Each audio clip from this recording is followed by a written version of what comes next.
नमस्कार, मैं पूजा सिंह आप सभी का हार्दिक स्वागत करती हूँ। इस वीडियो में हम फणीश्वर नाथ रेणु का प्रसिद्ध उपन्यास मैला आंचल को सार रूप में जानने का प्रयास करेंगे। मैला आंचल ये वह उपन्यास है जिसके लिए फणीश्वर नाथ रेणु को पद्मश्री सम्मान से नवाजा गया था।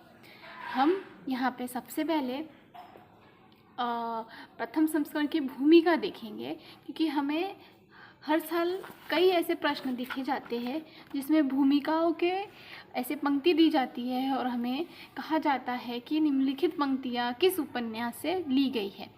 तो यहाँ पे भूमिका दी गई है। मैंने महत्वपूर्ण बिंदुओं को अंडरलाइन किया है, आप इसे देखिए। यह है मैला आंचल, एक आंचलिक उपन्यास है और कथानक है पूर्णिया। पूर्णिया बिहार राज्य का एक जिला है जिसके एक ओर है नेपाल, दूसरी ओर पाकिस्तान और पश्चिमी बंगाल। ये जो 4 लाइन की पंक्तियाँ हैं वो हमें पिछले साल के पेपर में हमने देखा था कि ये पंक्ति हमें दी गई थी और हमसे पूछा गया था कि निम्नलिखित पंक्तियाँ किस उपन्यास की है। इसीलिए हमें हमेशा हर उपन्यास की भूमिकाओं पर विशेष ध्यान केंद्रित करना पड़ेगा। आगे बढ़ते हैं हम। विभिन्न सीमा रेखाओं से इसकी बनावट मुकम्मल हो जाती है। जब हम दक्षिण में स्नेनाथ परगना और पश्चिम में मिथिला की सीमा रेखाएं खींच देते हैं।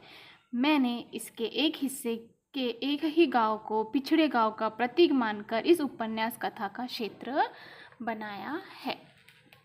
अब देखिए ये 2 लाइन, इसमें फूल भी है, शूल भी है, धूल भी है, गुलाब भी, कीचड़ भी है, चंदन भी है, सुंदरता भी है, कुरपता भी, मैं किसी से दामन बचाकर निकल नहीं पाया।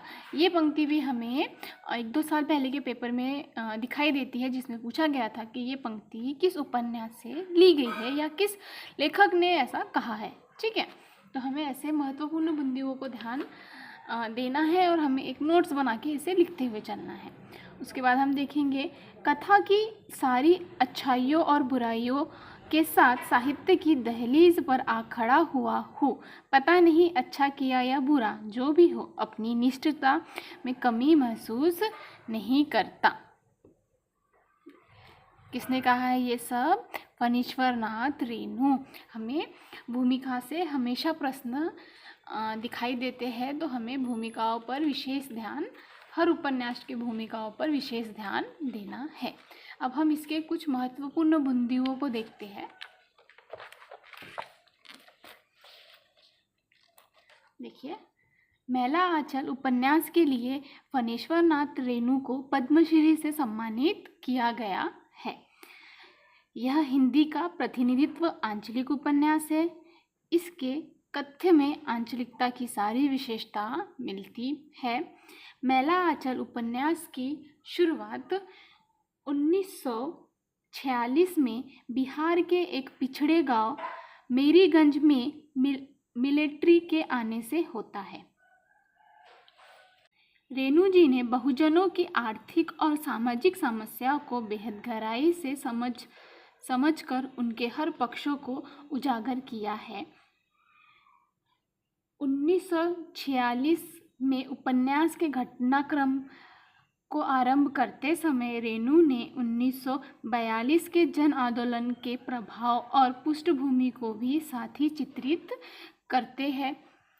इसमें अंचल की सुंदरता व कुरूपता दोनों का चित्रण मिलता है। हमें इस बात का ध्यान देना है कि फणीश्वर नाथ रेणु ने अपने उपन्यासों में सिर्फ सुंदरता का ही वर्णन नहीं किया है, उन्होंने उस समय की परिस्थितियों को, उस समय की बुराइयों का भी उजागर अपने उपन्यासों में किया है। ऐसे बहुत ही कम लेखक होते हैं जो उस समय की या उस घटना की कुरूपता और सुंदरता दोनों का वर्णन करते हैं।